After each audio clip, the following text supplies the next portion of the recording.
Each year, Microsoft Research hosts hundreds of influential speakers from around the world, including leading scientists, renowned experts in technology, book authors, and leading academics, and makes videos of these lectures freely available.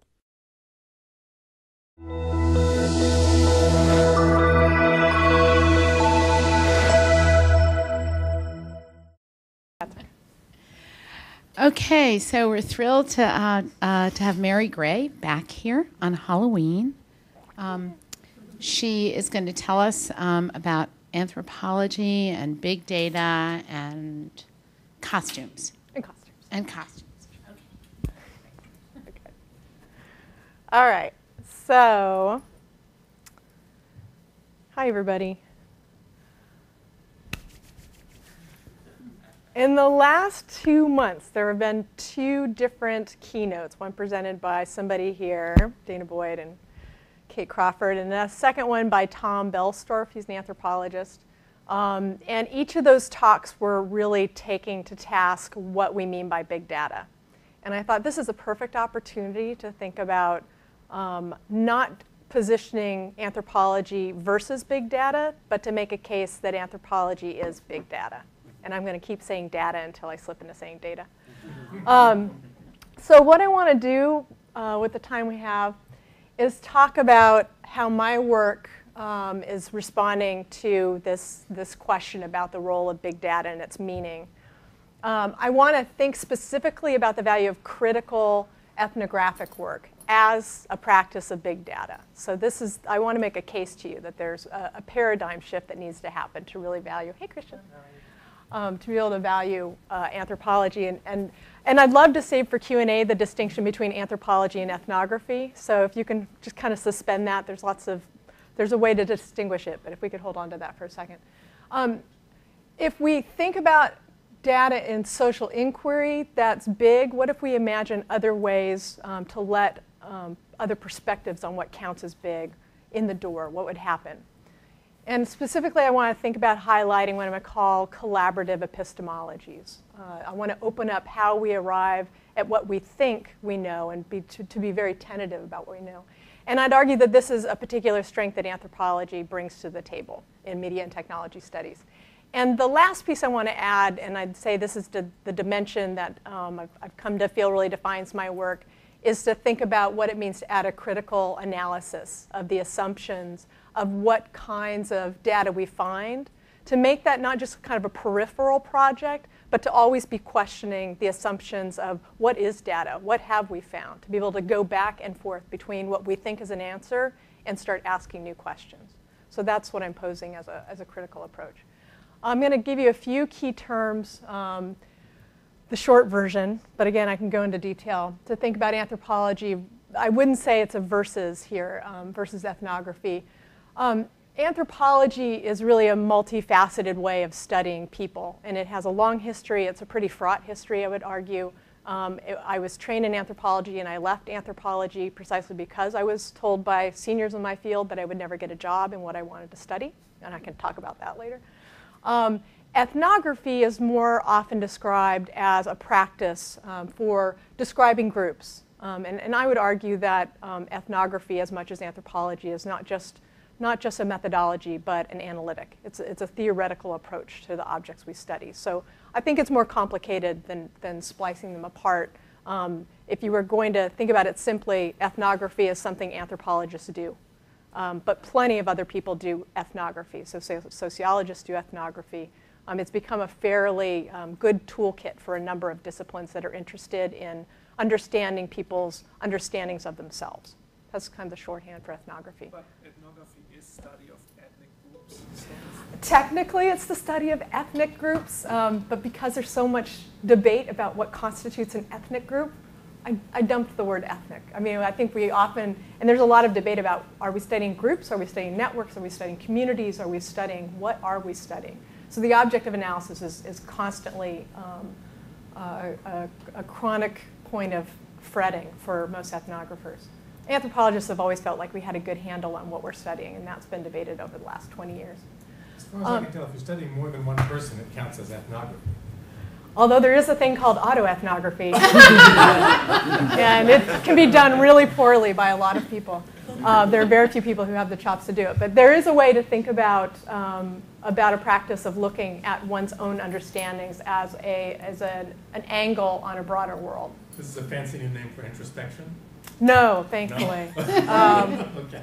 But that's a good question. And then the other key term that I'm constantly using here is big data. And what do I mean by big data? And I'm drawing on Boyd and Crawford's recent articulation of this. And this paper, if you haven't seen it, it's a great paper. And in it, they quote Jeffrey Bowker, who I'm a big fan of Jeffrey Bowker, and he makes the case that it's oxymoronic. It's an oxymoron to think that data is ever raw. There's no such thing as just information out there, that it always has some sort of interpretation. There's always some sort of interpretive practices happening when I identify something as data or information. There's nothing asocial or ahistorical about it. That's his point. And then Boyd and Crawford make this case that massive data sets that once were obscure, disconnected, distinct, are now easily aggregated through networks. And that's what's constituting this sense of big data. And everybody within the social sciences is incredibly excited about the possibilities. Hey, it's Henry. I think we should all say, hey, Henry. Okay. Yeah, because you know he loves it. Right? His costume. Hey, Henry. Costume. He's a pumpkin. All right. And he is a pumpkin. Okay, I need to move on. I need to be serious. So I love this definition of big data precisely because in many ways it sets up why social scientists are particularly enthusiastic about social network sites and other forms of networked social spaces, because it seems like we now have this fantastic window on a very big world of social interaction. And the seams in my statement there is important.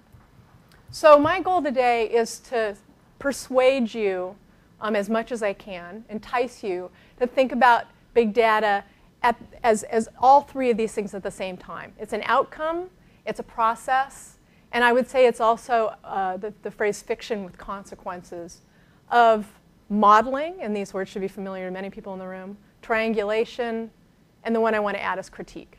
That when we think about what creates big data, the stuff we're all working with, and I'd say all of us in this room are working with those things, that if we are always thinking about it with this frame of reference, it changes the possibilities of what we can do, both with the data we're working with, but also when working with other people who are concerned about questions that intersect questions that concern us. I'm going to work through most of these terms, not all of them, but most of them in the talk. So, big picture. I want to be as invested in new terrain for questions, and I would say a critical approach of thinking about the margins and inequality and difference is a particular terrain of questions that for most part media and technology studies has considered very much peripheral. I want to argue that we have to be just as invested in those kinds of questions as we are in finding answers about what people are doing.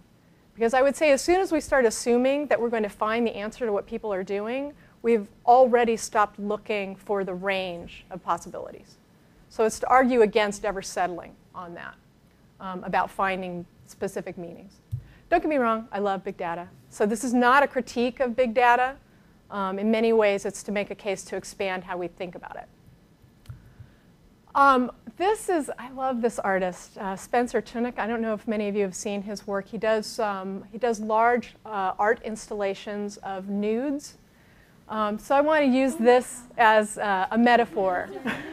They're nudes. It gets better. So this is a piece he did in France in 2010.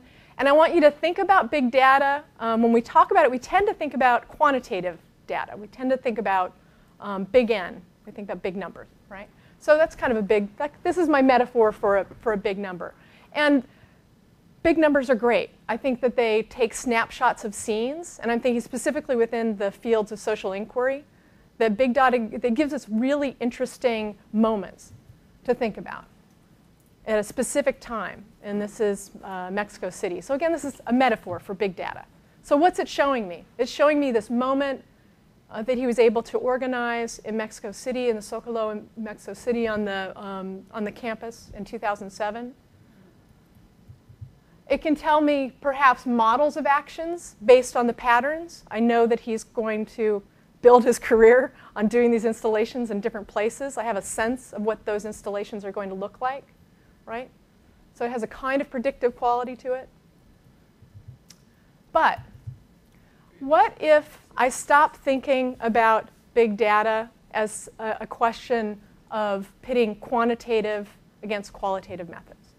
What if I don't think about it in terms of big N, whether it's, I have to have a quantitative approach to gather all of that information? What if instead I think about it as being able to balance a value of ethnographic significance, and I'm going to unpack that term in a second, and statistical significance? So if big data right now is deeply concerned with amassing as much data as possible, as many numbers as possible, to be able to have a kind of reliability, a statistical strength, then statistical significance becomes the end-all to be-all within social inquiry. It has within social sciences meant that the more you can get that kind of information, the more significant the information. Whereas qualitative work, it's too particular, it's too specific, it doesn't tell us anything. I would argue the opposite. I would say it tells us something different. And that's why I want to make the case for being able to balance ethnographic significance. And I'm riffing here off of Tom Belstorff.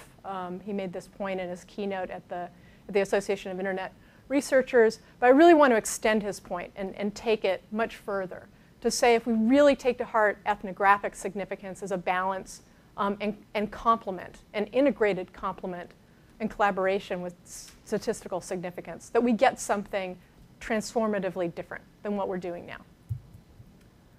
now. And what I think it does, and I'm still working through what I mean by this, but what I think it does is it changes how we think about scale. Because right now, I would argue that we have different approaches to scale if we think about it in these terms of ethnographic and statistical significance, versus presuming that there's some sort of scale out there and one side of the scale has more weight than the other. So in other words, if I stop imagining that there are scales and the best way to get at it is to be able to zero in and see everything, or to be able to maximize being able to see that entire scale, rather than seeing angles of that scale at different moments as equally valuable, it changes what motivates us. And I can try to, I'm really still thinking through how to talk about this, but I would love feedback, particularly on this point. But to really change how we think about scale. We could actually use big data to try to think about the unexpected, the particular, the exceptional, and to be able, I'm going to circle around to why this is particularly valuable for understanding the universal, the norm. All right, so I'm going to argue, my little wonky PowerPoint thing, that we need a new paradigm for thinking about the dimensions of big data. And I want to I'll spend the rest of the talk just walking through this idea, this metaphor of the 5 dimensions that I want to give you of big data, or a different way of thinking about big data.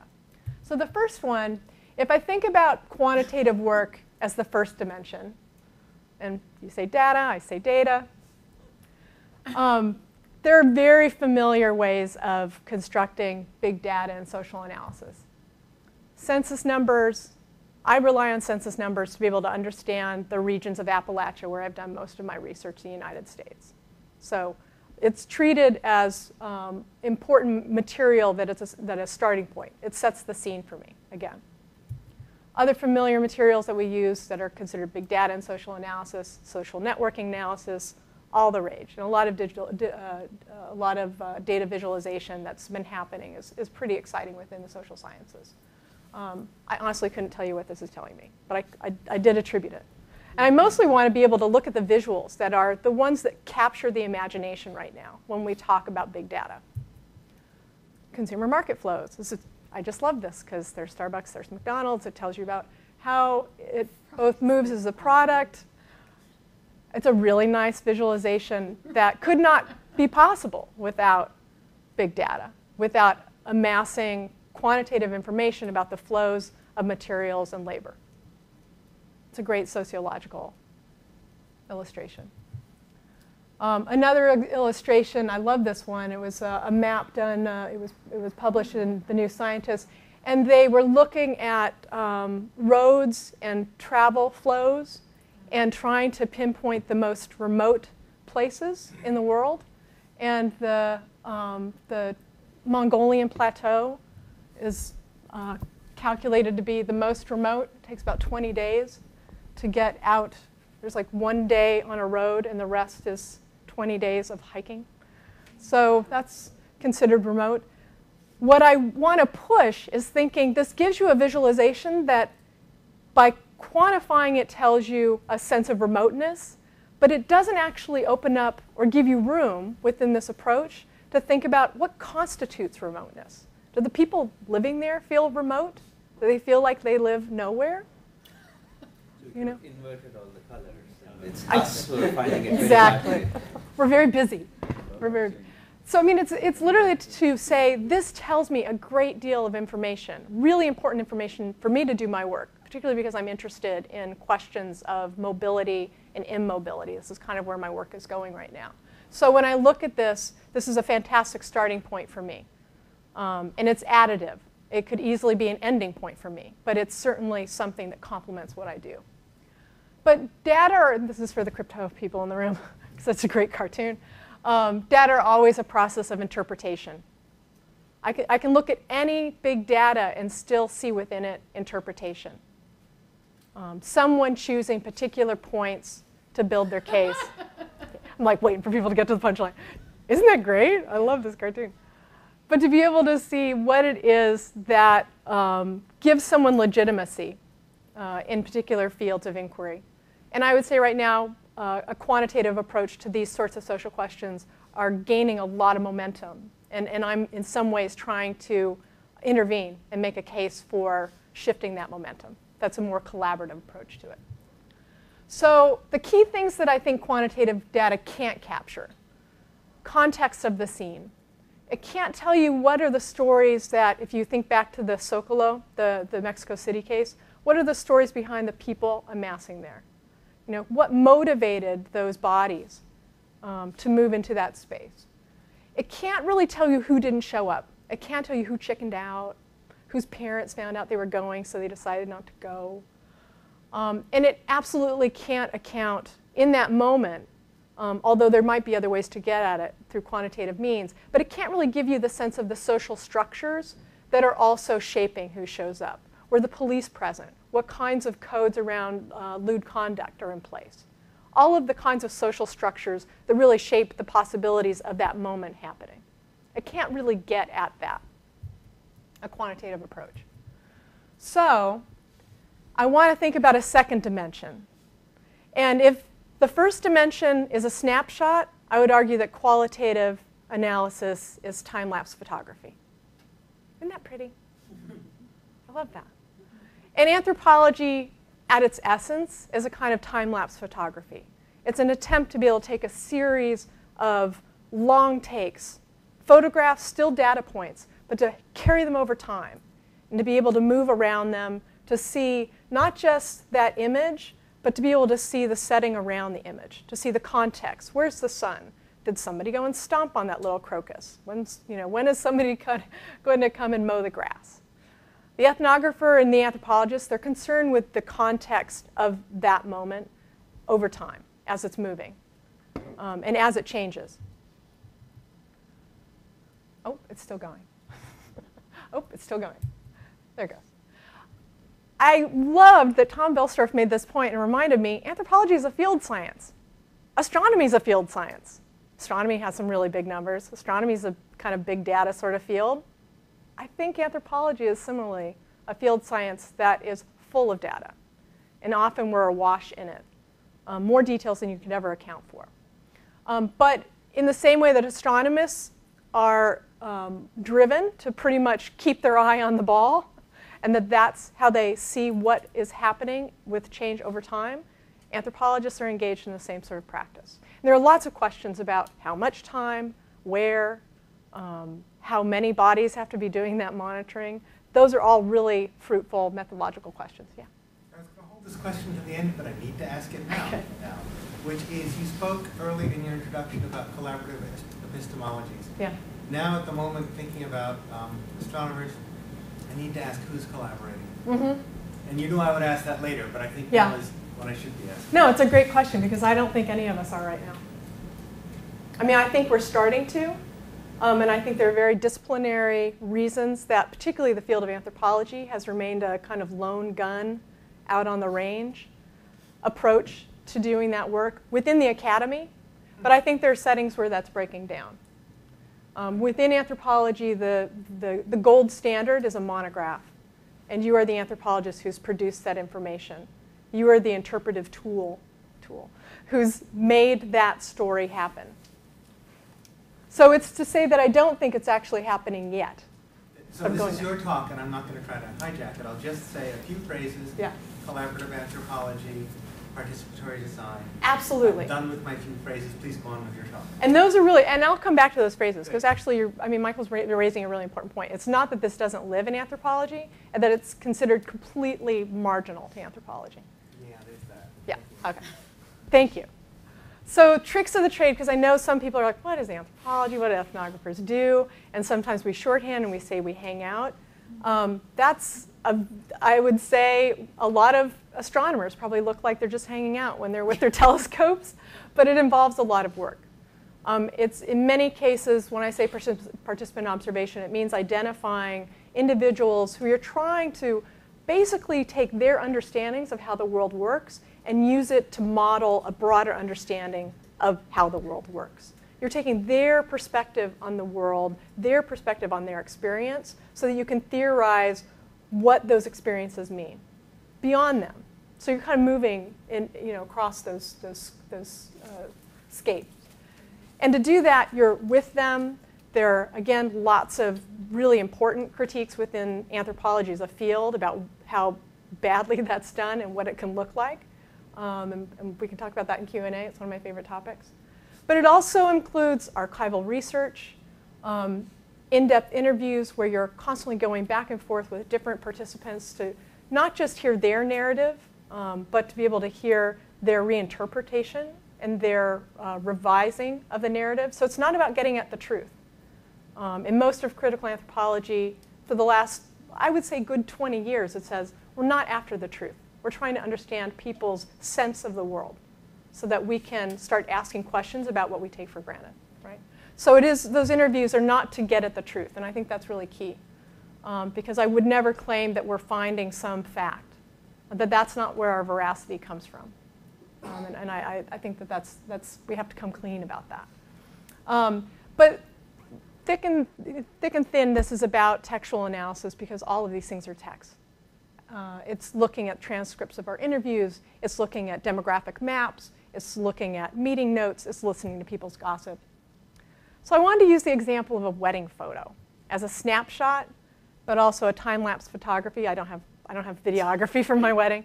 And I want to use it as a way of thinking about the big data of anthropology. If I'm looking at something like a wedding, and I'm trying to understand the social relationships, the cultural meaning of weddings, I might start with something like a document, like a photo album. It's going to tell us who showed up, where they're standing, what they're wearing. It's not going to be able to tell us who didn't stand in the photo, who decided not to come because they would be too embarrassed, who didn't want to stand next to Uncle David because he's really a jerk. It can't tell you any of that. I'll tell you because you don't know, that's my brother-in-law, John. But that's also my brother-in-law, John. So that wedding photo is just a point.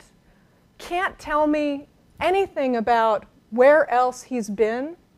And the month before, he was at an installation of tunics in Ohio. So he participated in this. You can't get at that connection, that relationality, and the breadth of somebody's life without doing ethnographic work. It might be a question of whether you'd want to, but that's entirely the point. It's what kinds of questions are you asking? Because odds are, if you're interested in what people think and what they're doing, you have to ask them as part of your process of figuring it out. So he's there, but you wouldn't have known that if you hadn't done a little ethnography on John. And he doesn't know I used that photo. I have to tell him. You know, that's him. So I did not have his consent. But you can't see his face. But I did tell you it was him.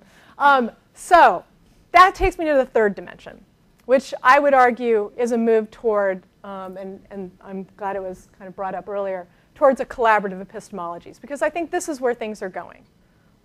If we think about what it means to take numbers, to take quantitative, and quantitative work is much more than numbers, so we all know that, right?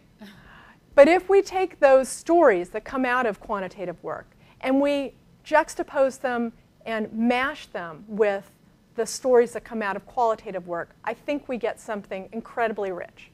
So it's not about saying one is big data and one is not. It's about saying how can we see them both as different kinds of significant data that tell us something about the scale of life, right? My secret sauce for doing this, and the thing that I think that I really bring to anthropology precisely because I left it. I was trained by a sociologist. Can you define what Yes. you understand under epistemologies? What I understand under, so for me, epistemologies are a way of knowing. So what are the process around seeking information, seeking an understanding? Okay. What about you? It makes me think like, Does that include sort of collecting the data and sort of analyzing it or reasoning about it, and yeah. or is it more of the latter than the former? No, I think methodology and epistemologies are precisely about seeing an approach to what knowledge can tell us, and that there are multiple ways to gather knowledge, to understand how the world works. There are multiple epistemologies out there, and I think this one. The epistemology of qualitative approaches is precisely this, this sense of deep saturation in a place and collecting and interpreting, seeing that as an active interpretation as an epistemology. Yes. So I might, again, your talk, not mine. Yeah. Although You're adding to it. I'm appreciating that you're adding to it.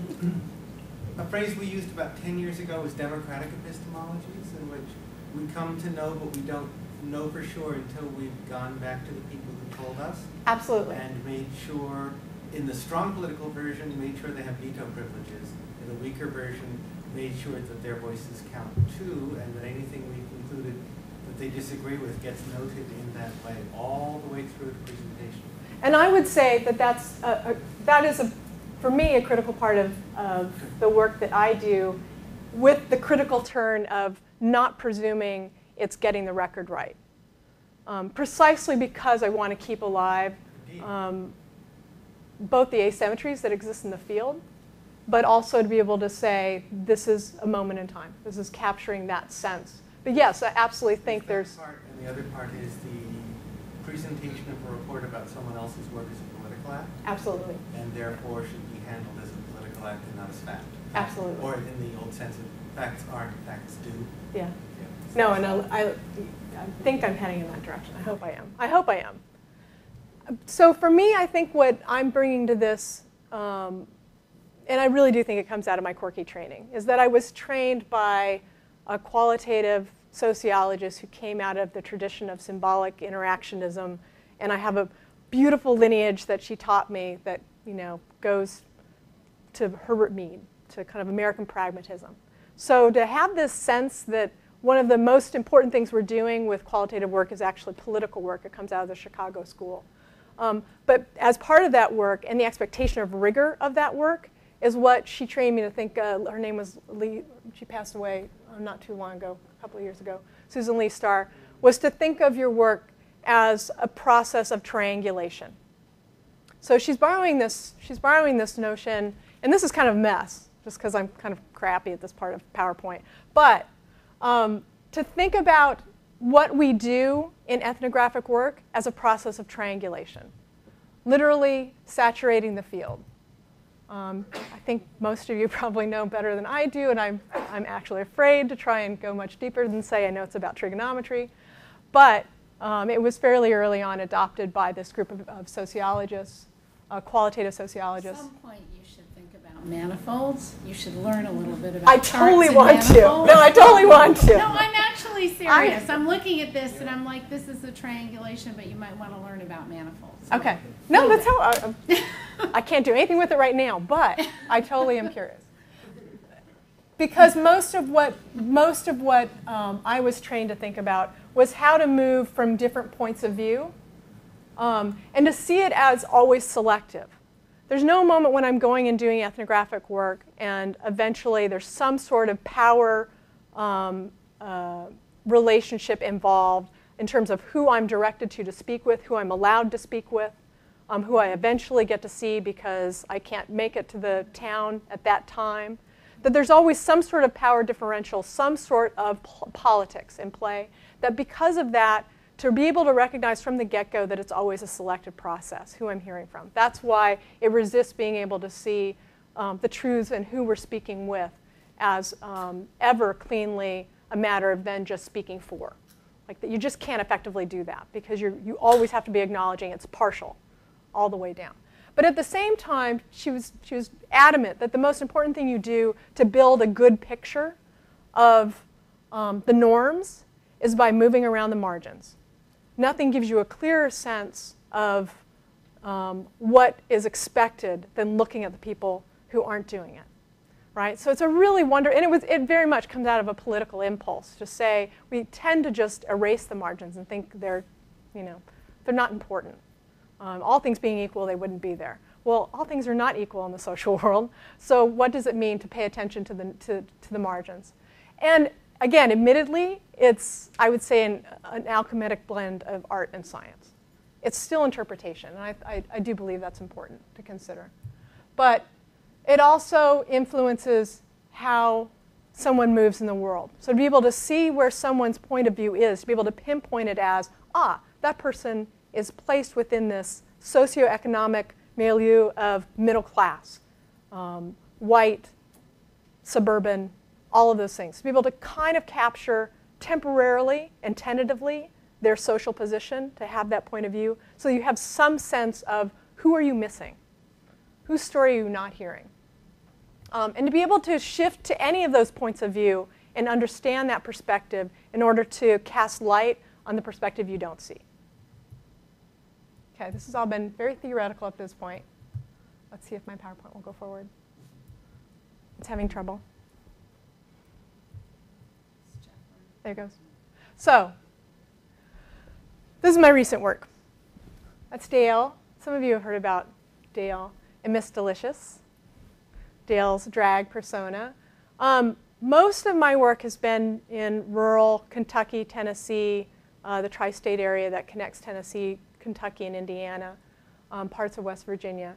And it was specifically to find out what are the experiences of young people who live very much on the margins in rural communities that have relatively little access to resources, and specifically who are either questioning their gender and sexual identities or already actively choosing identities, naming themselves as lesbian, gay, bi, or trans, or questioning, or something else that literally doesn't map on to anything they see in their day-to-day life. There's no gayborhood in most of these kids' town.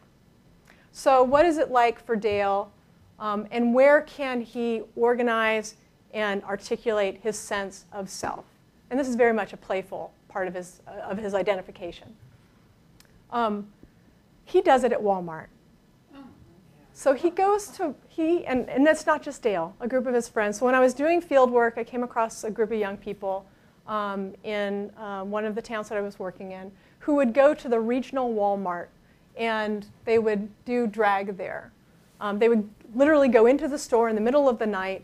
They would go up and down the aisles, trying on different clothes, going in and out of the dressing rooms, trying on different clothes, go to the makeup counter. It's a fabulous place to do drag. Sears is also a fabulous place to go. Fry's, I hear, is pretty good.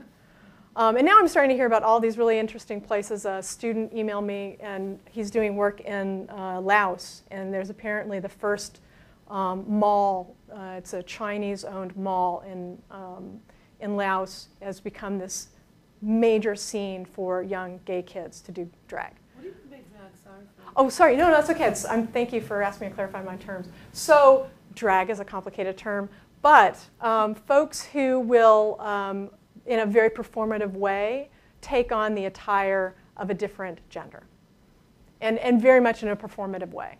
So it's a kind of long-standing tradition within early gay men's cultures in the United States specifically, but it's certainly not just specific to the United States. But there's always been this culture of camp as a kind of political act to say, you know, I don't really have room to articulate my sense of who I am, and so I'm going to take it to the extreme and thumb my nose at the expectations of who I should be.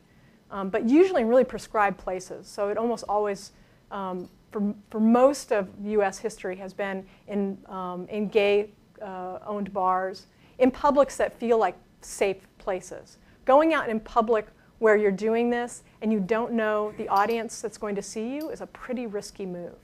And that's actually what these young people are doing.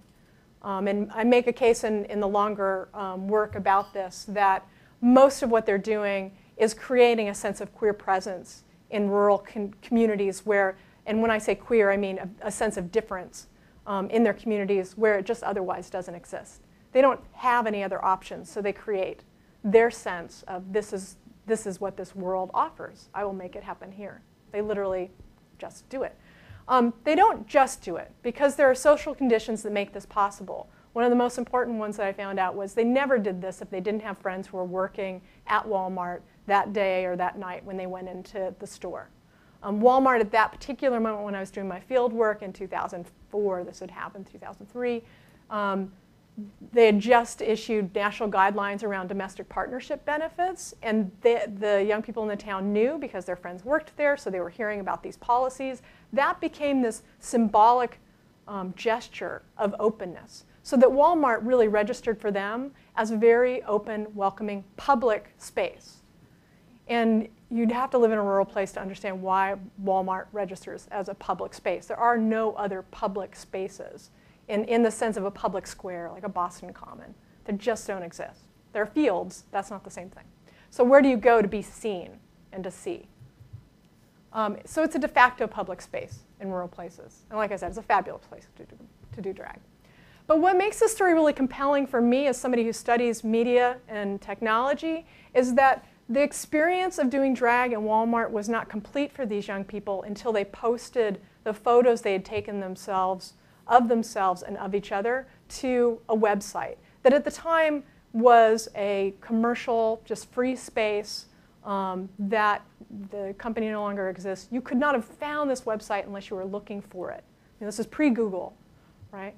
So they're posting these photos effectively for audiences they already know, but it becomes a really important thing to do two things. One, to be able to document, we did this here, this happens here. So they would talk often about being able to demonstrate we can be who we are here. And it was a way of integrating that sense of difference, that queer difference, with the need to be locals and familiar to their surroundings. Because most of these young people, almost exclusively, were not going to be able to leave their towns. They didn't have the economic means to leave their towns. They didn't have the education to leave their towns to get different jobs. So they're stuck there. And they love it there to some degree, a kind of ambivalent love that I think we can probably all relate to with the places we live.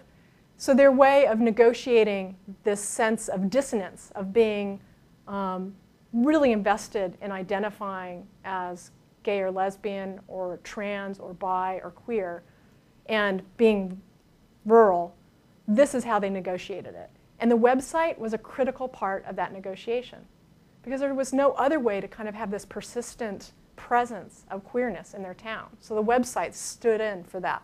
But it was also this way for letting young people who weren't able to go on these drag adventures know that this was possible. So it was maintaining the possibility, imagining this future, another night when those young people weren't working, that they were going to be able to do this. Right? So it becomes this really poignant moment of seeing most of what I argue is I would say the fool's path of thinking about a division between offline and online here. I mean, it's very much a kind of networked publics in the way that Dana talks about it. Pause. Just wondering, yeah. I don't know if it matters so much, but this website, was it visited mostly by the gay kids or mostly by the general rural population in that area? Right. Mostly by as far as we know, and I think at the time they didn't have good metrics for it, and I didn't know how to capture those metrics because it was their private site. But, and this would be a great place to have big data help me out, most of the comments were coming from people who were the young people in the towns who were already part of this friendship network. Importantly, it's a really great question because at one point there were increasing numbers of hate mail, hostile emails being sent from local young people from the high school that one of the kids who belonged to this group attended that school. There aren't very many schools in the area. And they decided to take down the photos of them doing drag at Wal-Mart because the hate mail, and I think hate is overstating it. The emails they received were things like, you're disgracing the town. So they were constantly dealing with this negotiation of how far can I push it without being alienated from a place that I absolutely materially rely on. They really needed these friendship networks and these community networks. So most of the audience knew these young people were either part of those circles or were a bit uncomfortable with the actions of these young people. So does the circles include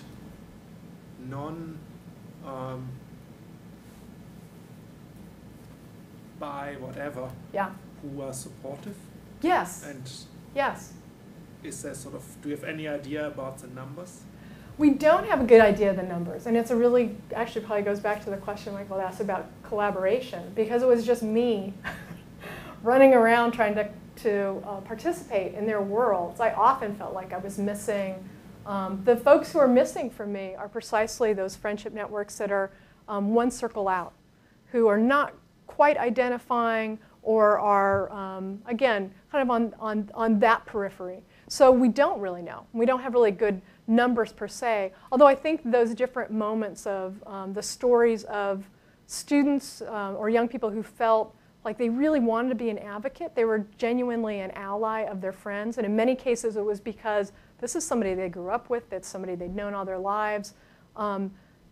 That negotiation is also a really interesting sociological question.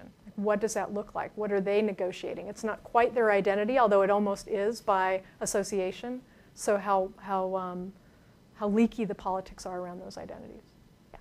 I guess I'm thinking more missing people, by category of course, are hostile people who look and are angry, and also the kids who go to the website to become more brave. Yeah. And we don't know them yet either, Yeah. because like most websites, this website emphasizes contribution, not participation by you. And I would, no, it's a really great, and I would say this again is the value of triangulation. Because I'm on the scene and am a part of this network, I can find out, and this is one of my strongest critiques against ethnography, often called online ethnography, any ethnography that stops at the screen without good reason, if they're not going to connect with the individuals who are participating in different communities and their question calls for it. I think the questions I'm asking here really call for me to be able to see the context of their use, because that's what I'm asking. And there are some questions I think that can be asked without necessarily going beyond the website.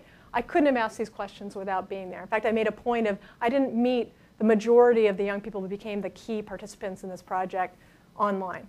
I met them in their towns or through their friends. So it was very much traditional anthropology in that way. But again, I think it really depends on the question one is asking. Even though I love this example, I kind of want to skip through it so we can. This is a website of a young person.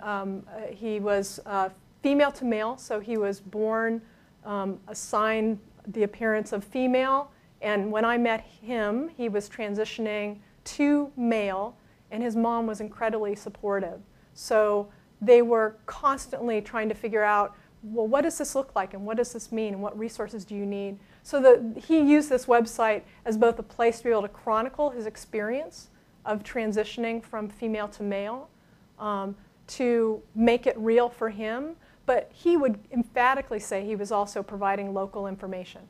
And I very much, it's not about a truth claim there as much to say that also was meaningful to him. He was saying, this is something that happens here. This is how you do this. These are the doctors you see. This is how much it costs. So let me skip past this. I might accidentally have a voice clip go off. There, good. So the theoretical rubric that I came up with that comes out of this project is a notion of boundary publics, and I don't want to take a lot of time unpacking this. But it's to say I couldn't have gotten at this notion of imagining a broader sense of publicness and how young people are negotiating publicness that I would argue is trying to theorize what does public mean now, particularly if you don't have access to technologies that are increasingly for young people a place where publicness happens, where being seen and negotiating your sense of identity and articulating who you are, digital media network publics are a place where that's happening. What happens when you have compromised access to that? What happens when social marginalization means it's going to confine your imagined audience, who you can be? Again, I'm quoting Dana. And how that compromises somebody's voice. In looking at that compromise, again, through triangulation, it's going to help me see what are the experiences in the thick of it. What are the assumptions that we think, oh, this is what all those young people are doing? And what does it mean to look at the folks who just don't have that? I kind of want to skip through this. This is a quote of Genevieve Bell and Paul Dourish's relatively recent work. In thinking about, and this is probably key to my work and why I think physically being in places always ends up being central to the questions I'm asking. I'm just particularly interested in this. How is space organized culturally? How is it not about the physicalness of where we are, but literally where we imagine we want to be often? Usually it's a projection. And to really be able to think about how new technologies force us to really rethink that physicality of spaces. And I don't think anything does that more than mobile technologies, and that's where I want to go next here. But to think about how it completely destabilizes what we take for granted as physical space, social interaction. Like it just throws it up in the air. It usually settles down, but it still throws it up in the air. So the projects I'm going to, I'm most interested right now thinking about the question of mobility. Like when I think about, and the short line for it is to think how mobile technologies, and particularly moving internet access to a phone, how that completely shapes the vision of someone who is on the move, and I've used this cliche before, who just needs the mobile internet because they want to find a good restaurant in Shanghai. What does that mean for someone who has absolutely no social mobility? Because there's a presumption of physical mobility that's being built into our technologies in the cloud that does not apply to a good number of people who have one place to get groceries, never go out to eat, because there is no restaurant. And it doesn't just, I choose the rural United States because I constantly like to remind us that we have plenty of places in the United States that we can talk about as precisely these sorts of conditions that otherwise get read as emerging markets. So that's particularly why I'm interested in that. But it certainly is meant to speak to comparative work globally about people disenfranchised. And I really want to push past, and I deeply rely on Hargitay and Paul DiMaggio's work here. I really want to push past thinking about whether technologies are present or absent. And I would argue it's never simply a matter of whether it's present or absent, that it's always about that context. Quantitative approaches to big data can tell us whether technologies are present or absent. They can tell us if a road is there through that map, but they cannot tell us what does it mean to have those technologies there.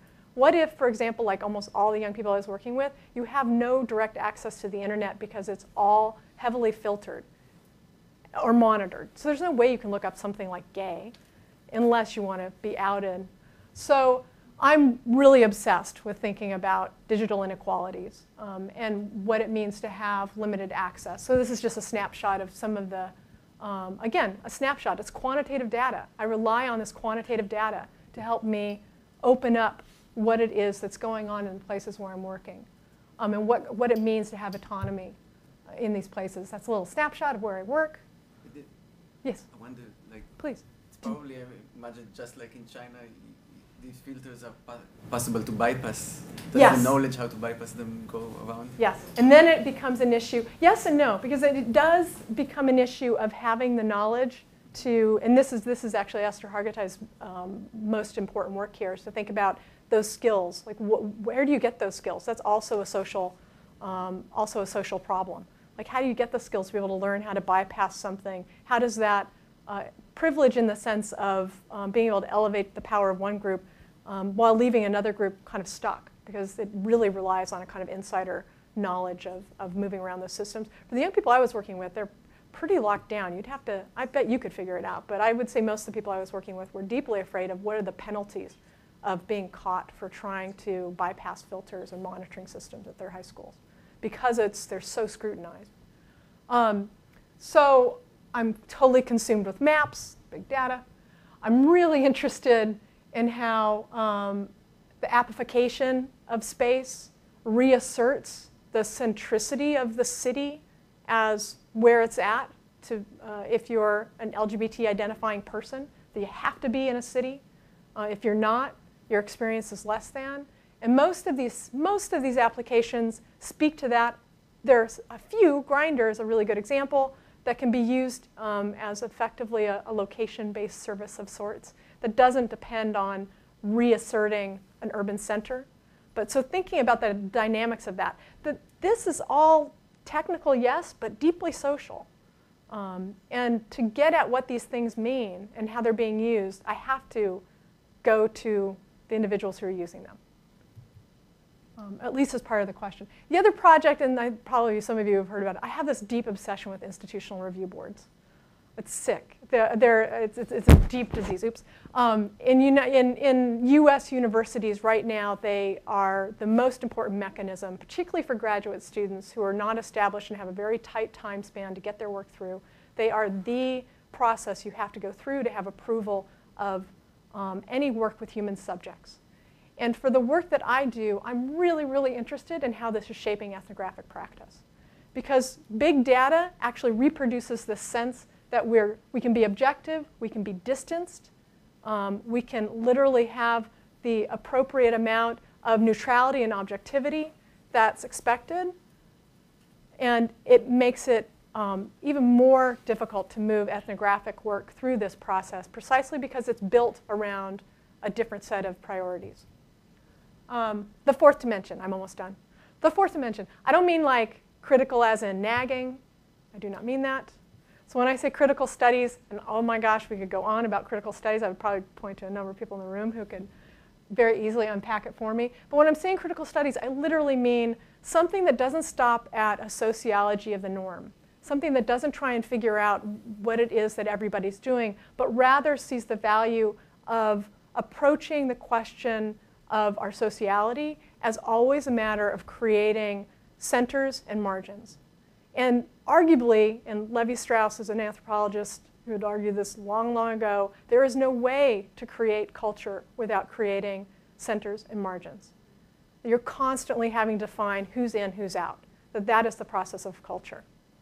Can you relate your critical to the critical in sort of theory with a big T? I don't think I can. Because I don't understand your critical theory. No. He means. I don't mean mathematical. I He mean means like. Oh yeah. No, I'm sorry. Exactly that. He means your theory. My theory. Yes, yes. That most of the work. My theory doesn't have a big T. I thought it did.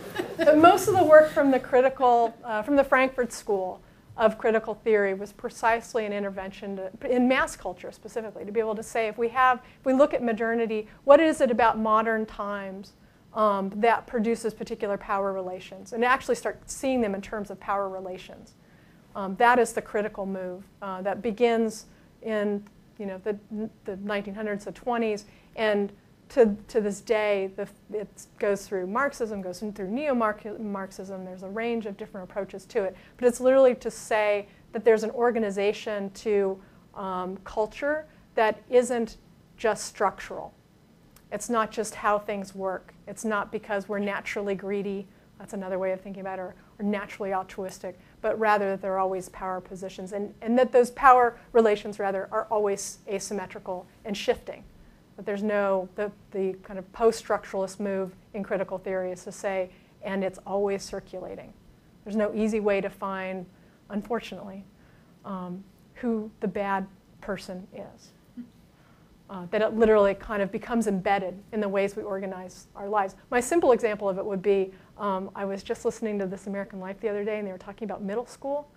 Middle school dance parties are a perfect instantiation, if I'm a critical theorist, of normative gender.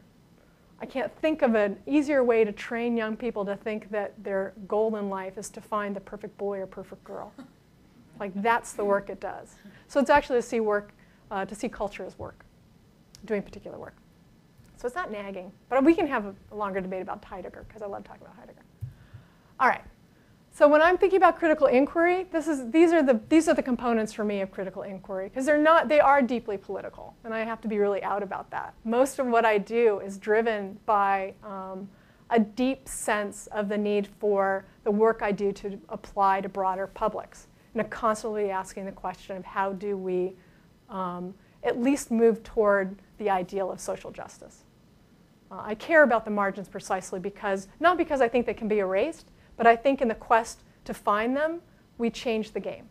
So I'm not idealistic to say, like, I'm going to create equality. What I'm interested in is looking at the indefiniteness, the indeterminacy of actually, I suppose, the possibility of how things can change if we're aware of them, if we're constantly asking these questions. So it's the surface differentials, but it's also to empower participants. In no small way, I'm always trying to get stories out from people who otherwise are not given the mic. So you might be wondering if I can get my PowerPoint to go forward. Oh, come on. Seems like when I stand in front of it this way, it goes. Oh. So what's the fifth dimension? This isn't the fifth dimension. I just had to throw this in there. How many people know who this is? Thank you. All right. This is my Halloween costume. Justin Bieber is not the fifth dimension. I am not the fifth dimension with Justin Bieber. This is cheesy. I think Microsoft Research is the fifth dimension. I do. And I think what makes Microsoft Research, and I would argue, I'm realizing there are very few places like it, places that genuinely are taking dimensions of big data, giving them critical analysis, and not depending on a sharp or quick division or easy divide between quantitative and qualitative, but seeing the importance of collaborating those perspectives to answer big questions. That's, I think, what Microsoft Research is doing. But more importantly, I think that's where we're going.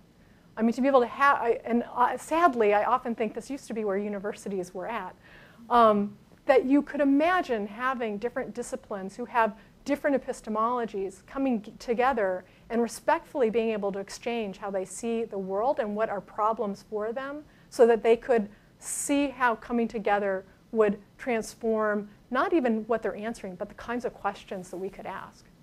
Like, that to me is precisely the fifth dimension. That's what I thought. That's what you were thinking. Well, you know, you've got to have a little audio clip of that. Yeah. And that's the end of my talk. I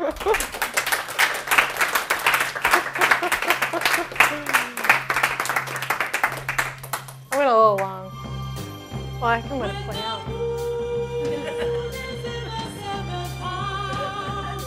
Yeah, it's nice out here. Look at that. No, I'm just kidding. Okay. I'll put it down and then I'll let that play in the background. So questions, gorilla in the back. That's an astute question. I think he's on the margin. On the margin. Should I just turn this off? Is this a little distracting for you? Yeah. Might be a good idea. Yeah. Yeah, that's a great question. Could you rephrase the question? Oh, yeah. No, I do. I see what you're getting at. You know, I think I'm going to need more time to think about that because that's so rich and dense. Graduate students, take note. Other questions I can answer. So I think this is the second of the talks that I've heard about big data recently, and one of the hard things is I don't know the context. There's both these talks have been in reaction to something else that's going on. Yeah. And the second thing that sort of makes it hard for me to understand is because you're also polite, you don't tell us exactly what the issues are. So, so somebody's been saying something that you disagree with. What was it, and how do you disagree with that? Oh, you're mean. It is within the social sciences, and I would say it's probably most vibrantly felt in sociology because they have the money, I think, to do this. And it is a discipline that has a quantitative paradigm that has dominated for some time. Maybe this is true within information sciences. I'm not as familiar with it. But there has been a growing, let's put our eggs in the basket of big data. Let's use data visualization. Let's use tools that are going to rely on amassing these networks of databases, and that would be the place. And in many ways, what bothers me most is to talk about in terms of efficiency. This is a cheap way to get at what people are doing. And oh gosh, that bothers me. So what I'm really responding to is a fear, a growing fear I have that this is working its way into anthropology.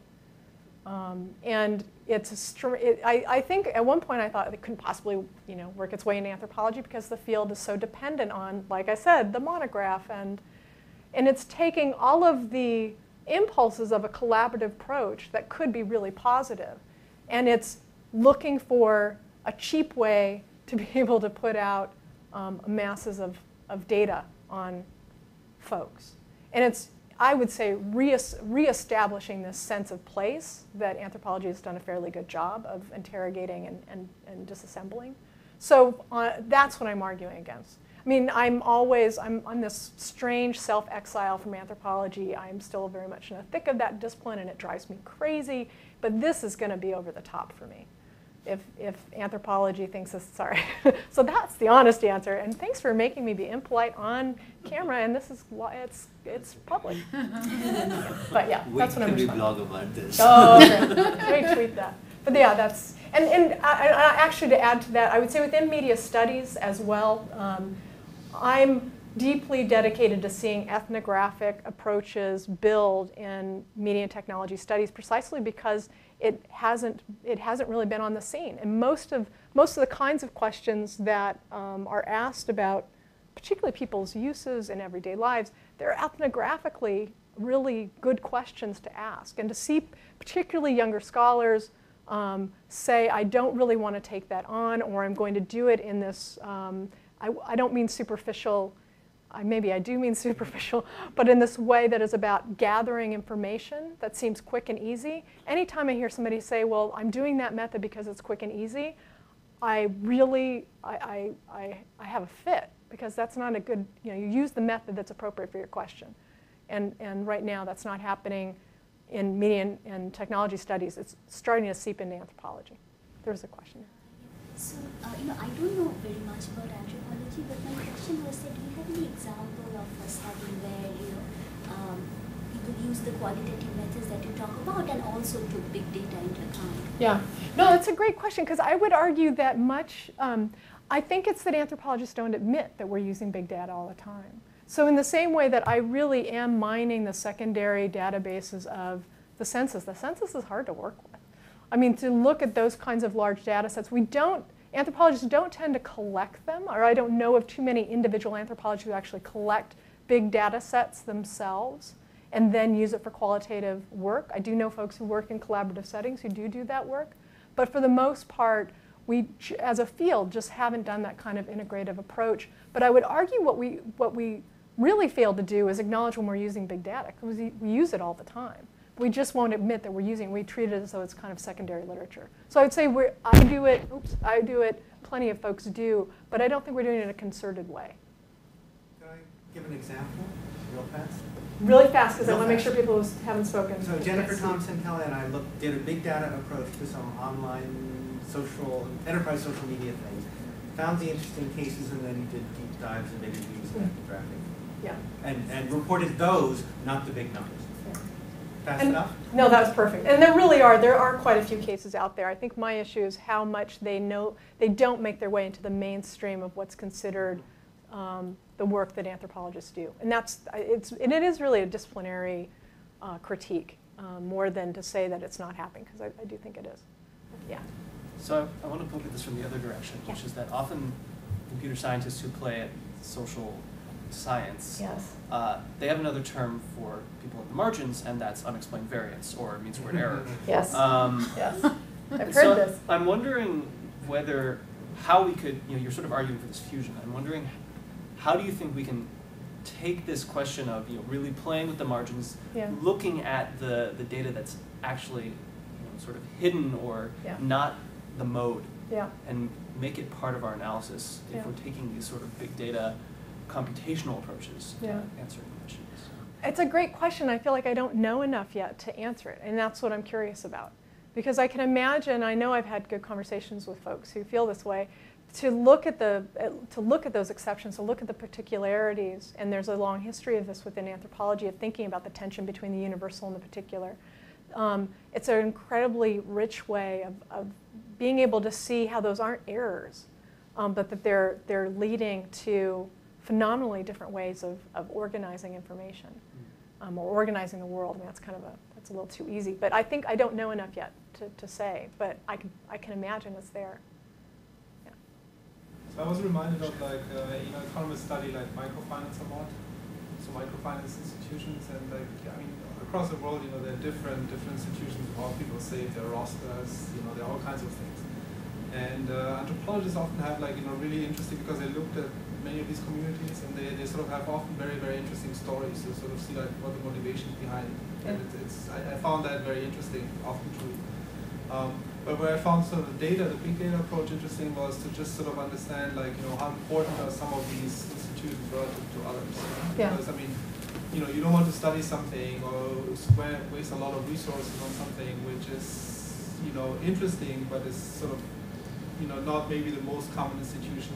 And so sort of so I thought that that big data approach was interesting, just to sort of find out, do I study something which is actually relevant? See, I want to put those two things together, because I think in a lot of ways I want to make the case in a Burkean way, for any Kenneth Burke fans in the room, of both and, to be able to say, if I'm not thinking about efficiencies, and I know we always have to, but if I wasn't, in a perfect world, and this really is, you're blessed with the chance to do this, if you can literally imagine being able to use big data and use statistically significant, ethnographically significant materials to correct each other, to move each other towards the most relevant case for something, but allow room to be able to ask the question of the exceptions that Rob was just bringing up, to say, well, I saw your name there.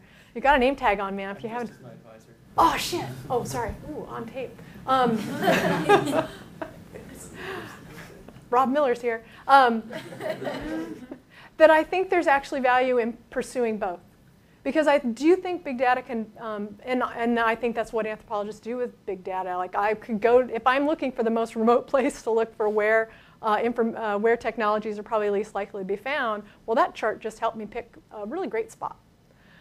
If I stop there and presume I'm getting at remoteness just because it registers as remote through this one way of calculating remoteness, then I'm missing the opportunity to think about remoteness differently. And that might be the case that seems irrelevant at the time, but in many ways I'm really calling the question to keep in the mix, constantly asking what got defined as relevant. Now, it's annoying as hell, I can admit. I mean, this is the thing about critical scholarship, is it often feels like we're just not letting an answer settle. I'm actually arguing that's productive. As long, and I think this is what we haven't figured out, is how to keep that happening while also moving forward towards solving problems. So it's not about being able to say, oh, you didn't get that right. That one laptop per child, you didn't get that right. I mean, it's not about that. As much as being able to look at different cases and think through what are things that were written off as irrelevant, that if I have the moment and resources and ethnographic approach might reveal something really important about how that got written off in the first place. Right? To be able to see the value of both those. So yeah, I'm really not trying to write off precisely moving me in a productive direction, as much as I want to keep questioning, how did I get on that? road. Where did that go? I can go all day. Come on. Yeah. I guess my question is about this fifth dimension. And Yes. One of the things that I've seen about places that are in this fifth dimension is that they often, bring people from disciplines together in the same room, but they don't often intersect in the same projects. And Yeah. I guess my question is the role of these places mainly to have this kind of water cooler moments where people start exchanging, some insights, and then that might lead to some insights for your own work, and you go on your own path? Right. Or should it be more about actually working on the same project at the same time through different methodologies? Is there any hope on that, or maybe we shouldn't even try? So this is my hope, is I actually, again, I'm just like queen of both and. I actually think the water cooler talk is precisely what leads to being able to see how a question, there's a common question to be asked. And I don't think that's in all cases true. I mean, I think there are places where, I know that was true for me when I visited. Like, I walked away like, oh my God, that's such a different way of looking at things. I'm sure if I look up manifolds, I'm going to have the same feeling, like, oh crap, I should have started with manifolds.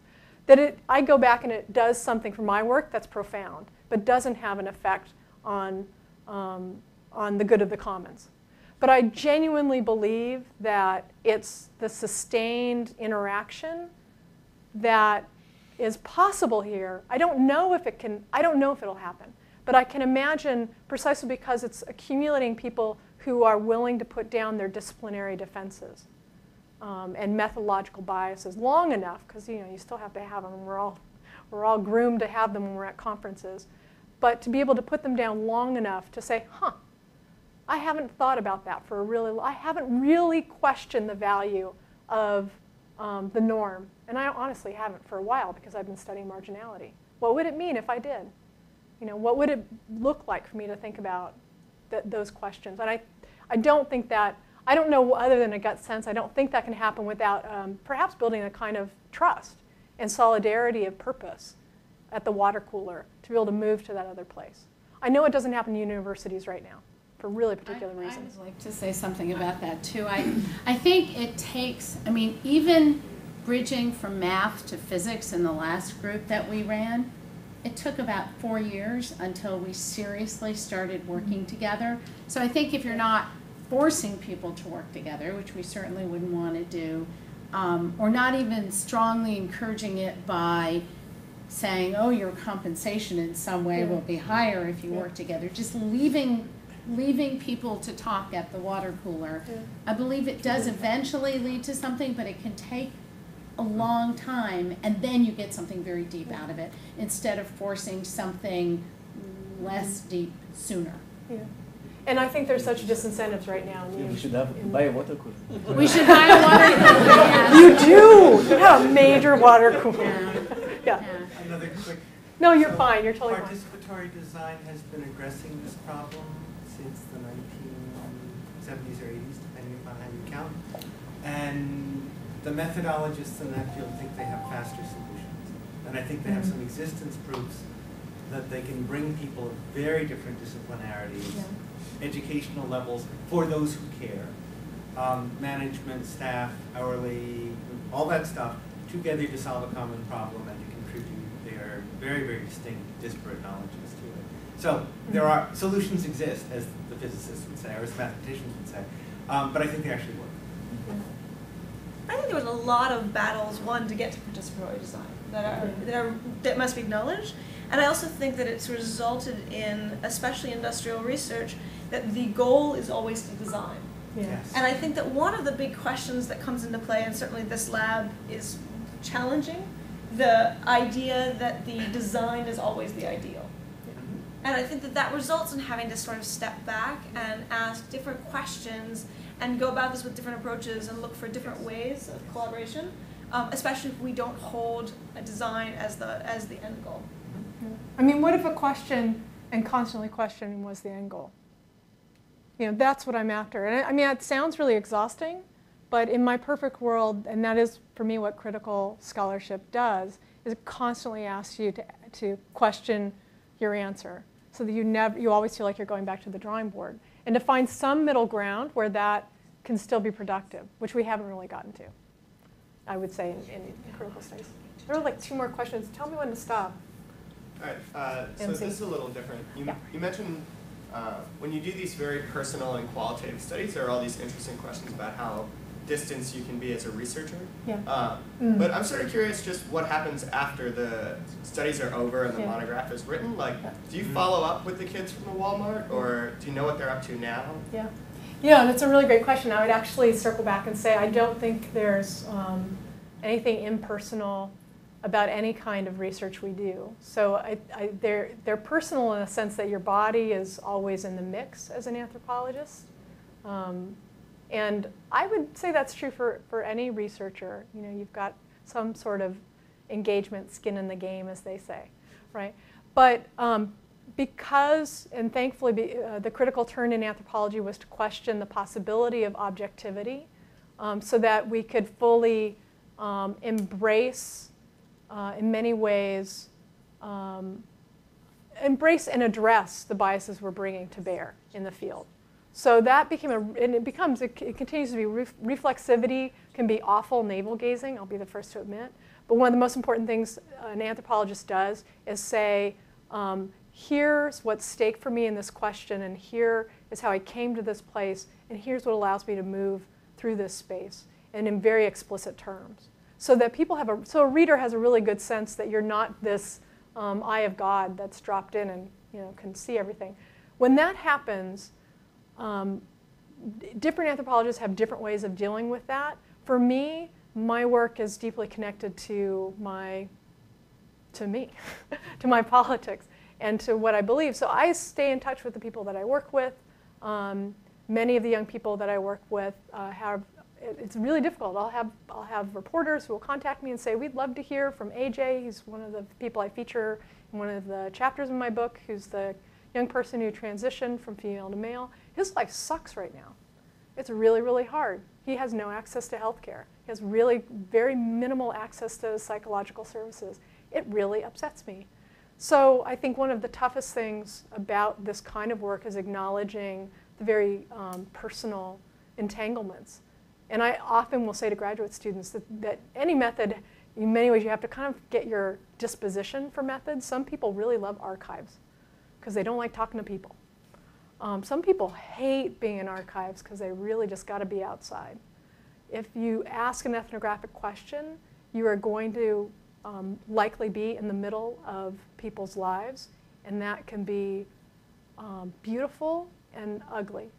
And so I deal with it by staying in those people's lives anytime I can, trying to figure out the resources I can mobilize that are going to be supportive and helpful. But it's a very touchy issue because it's, I think, as a field, fraught with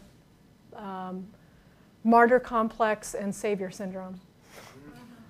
I can't save them, and they're not asking me to save them, but yeah, a lot of the young people I work with have very difficult lives. On that cheery note, Alice, please help me.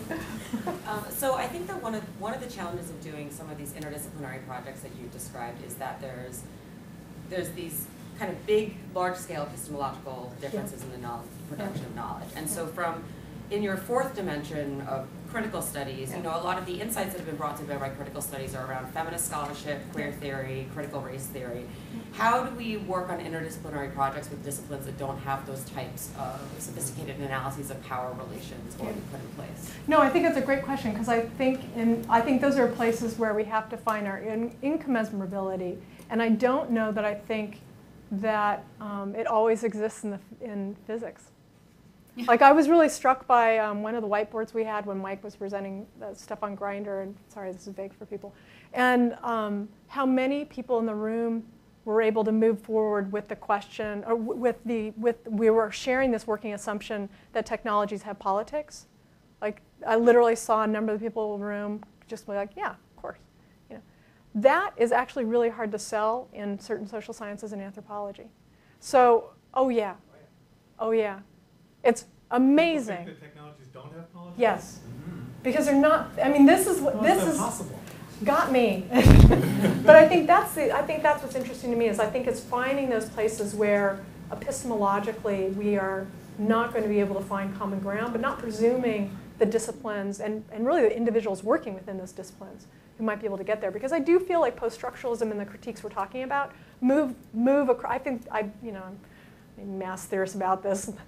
It moves across our ways of seeing the world. So I think it affects all of these different approaches. So I'm not surprised that I think I'm able to find folks within disciplines I otherwise would imagine, how can we even sit down and have tea?